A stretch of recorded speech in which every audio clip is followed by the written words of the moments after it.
একটা চিকেনের রেসিপি নিয়ে চলে এলাম। দেখো চিকেন কষা। এই চিকেনের রেসিপিটা খেতে খুবই ভালো হয়েছিল এবং ছুটির দিনে বা যে কোনো সময়ে এই রেসিপিটা তোমরা সহজেই করে নিতে পারো। আর এটা লুচি, রুটি, পরোটা, ভাত, ফ্রাইড রাইস সবার সঙ্গে খাওয়া যায়। আর খেতে জাস্ট হয়েছিল অসাধারণ। তেমন কোনো বেশি মশলা ব্যবহারও করিনি, কিন্তু খেতে খুবই ভালো। যাই হোক, তো প্রথমে দেখো আমি চিকেনের জন্য বড় বড় আলু কেটে নিয়েছি। এই আলুটাকে একটু নুন দিয়ে, হলুদ দেবে না, নুন দিয়ে ভালো করে ভেজে নেব। আর এখানে নতুন আলু ব্যবহার করেছি, যেহেতু এখন বাজারে নতুন আলু উঠে গেছে, সেই জন্য এখানে নতুন আলু ব্যবহার করেছি। দেখো আলুটা ভাজা হয়ে গেছে লাল লাল করে, এবার তুলে নিচ্ছি। এবার কড়াতে যা তেল ছিল তাতে এটা করবো, 2টো তেজপাতা দিলাম আর গরম মশলার ফোড়ন দিয়েছি, গোটা গরম মশলা, 2টো এলাচ দিয়েছি, 1 টুকরো ডালচিনি দিয়েছি, কারণ লবঙ্গ ব্যবহার করিনি। এবার কুচিয়ে রাখা পেঁয়াজগুলোকে দিয়ে দিচ্ছি। পেঁয়াজগুলোকে মোটামুটি প্রায় মিনিট 2 ভেজে নেব। খুব বেশি ভাজার দরকার নেই, 2 মিনিটের মতো ভাজা হয়ে গেলে এবারে চিকেনগুলোকে আমি জল ঝরিয়ে রেখেছিলাম সেগুলোকে দিয়ে দেবো। দেখো এখানে 2 মিনিট আমার ভাজা হয়ে গেছে, খুব লাল লাল করে ভাজা হয়নি, দেখতেই পাচ্ছ। এবারে আমি চিকেনগুলোকে পেঁয়াজের সঙ্গে ভেজে নেব, তাতে চিকেনের টেস্টটা হবে খুবই সুন্দর এবং এই পেঁয়াজের যে ফ্লেভারটা সেটা চিকেনের মধ্যে খুব সহজেই চলে যাবে এবং চিকেনটা খুব সুস্বাদু খেতে লাগবে। দেখতেই পাচ্ছ এখানে 1 কিলো 200 গ্রাম পুরো সলিড চিকেনের মাংস ছিল।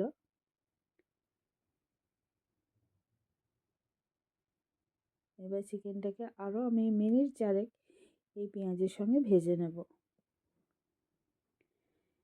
এখানে ভাজাটা চিকেনটাকে যদি ভেজে দেওয়া যায় পেঁয়াজের সঙ্গে, তা খেতে খুবই ভালো লাগে এবং সবচেয়ে বড় কথা যে আদা রসুনের যে টেস্টটা সেটা পরে ভাজলে এটা পুড়ে যাওয়ার সম্ভাবনা কম থাকে।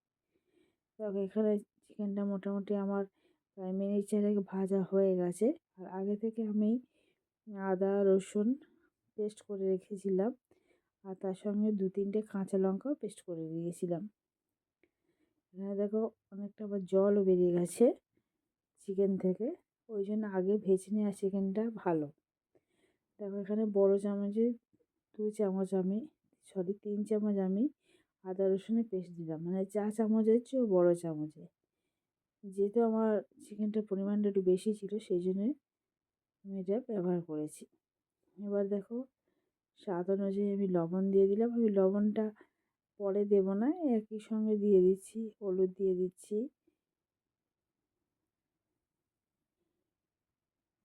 লাল লঙ্কার গুঁড়ো দিলাম যেটা ঝাল হবে, আর সামান্য কাশ্মীরি লঙ্কার গুঁড়ো দিলাম যেটা হচ্ছে কি কালারটাকে লাল করবে।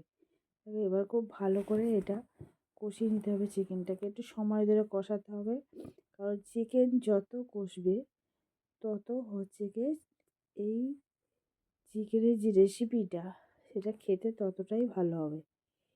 চিকেন ভালো কষলে তবে তার ফ্লেভারটা সহজেই পাওয়া যায়। যদি অল্প কষো একটা কাঁচা কাঁচা গন্ধ থেকে যাবে, তাহলে চিকেনের টেস্টটা একদম ভালো আসবে না। এবার দেখো একটা টমেটোকে আমি কুচিয়ে রেখেছিলাম সেটাকে দিয়ে দিলাম, দিয়ে আরও খুব ভালোভাবে প্রায় মিনিট আসতে হবে, আমি 8 মিনিটের মতো আমি ভালো করে কষিয়ে নিয়েছি। এবার ভেজে রাখা আলুগুলোকে দিয়ে আরও কিছুক্ষণ আমি কষিয়ে নেব, প্রায় মিনিট 6-7। আগেই বলেছি চিকেন যতটা কষানো ভালো হবে ততটাই এই রেসিপির টেস্ট বাড়বে। দেখো অনেকটাই হচ্ছে কি কষানো হয়ে গেছে অলরেডি। দেখো তোমরা দেখতে পাচ্ছ জলটা শুকিয়ে তেল ছেড়ে দিয়েছে চিকেনটা দিয়ে। আমি এবারে পরিমাণ অনুযায়ী আমি এখানটা একটা মশলা দেবো, সেটা হচ্ছে চিকেন মশলা।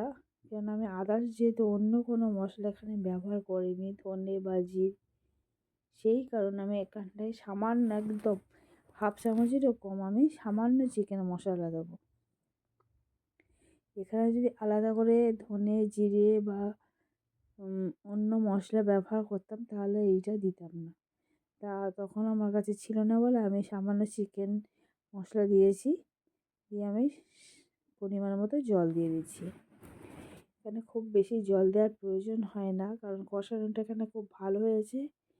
আর সেই হেতু এখানে জলটা বেশি দেওয়ার প্রয়োজন নেই। আর বন্ধুরা, এমনিতে আমি গরম জল ব্যবহার করি, কিন্তু আজকের আমি জলটাকে গরম করতে পারিনি, সময় পাইনি, সেই জন্য আমি ঠান্ডা জলই দিয়েছি। তবে গরম জল দিয়ে দিলে তাড়াতাড়ি ফুটে যাবে তরকারিটা।